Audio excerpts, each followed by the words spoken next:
Tell me the one about the virus again, then I'll go to bed. But my boy, you're growing weary, sleepy thoughts about your head. Please, that one's my favourite. I promise just once more. Okay, snuggle down, my boy, though I know you know full well. The story starts before then, in a world I once would dwell. It was a world of waste and wonder, of poverty and plenty, back before we understood why hindsight's 2020. You see, the people came up with companies to trade across all lands, but they swelled and got much bigger than we ever could have planned. We'd always had our wants, but now it got so quick. You could have anything you dreamed of in a day, and with a click. We noticed families had stopped talking. That's not to say they never spoke, but the meaning must have melted, and the work-life balance broke. And the children's eyes grew squarer, and every toddler had a phone. They filtered out the imperfections, but amidst the noise, they felt alone. And every day the skies grew thicker, till you couldn't see the stars. So we flew in planes to find them, while down below, we filled our cars. We'd drive around all day in circles. We'd forgotten how to run.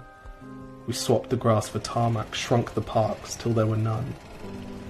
We filled the sea with plastic, because our waste was never capped, until each day when you went fishing you'd pull them out, already wrapped.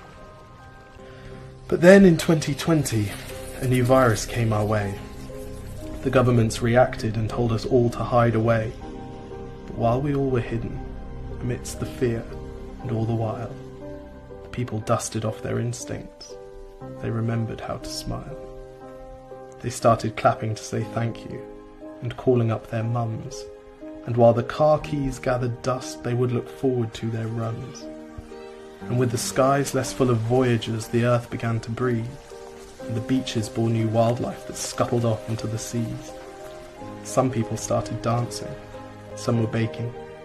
We'd grown so used to bad news, but some good news was in the making. And so when we found the cure, and were allowed to go outside, we all preferred the world we found to the one we'd left behind. Old habits became extinct, and they made way for the new, and every simple act of kindness was now given its due. But why did it take a virus to bring the people back together? Well, sometimes you've got to get sick, my boy, before you start feeling better. Now lie down and dream of tomorrow, and all the things that we can do. And who knows, if you dream hard enough, maybe some of them will come true. We now call it the Great Realization. And yes, since then there have been many. But that's the story of how it started, and why hindsight's 2020.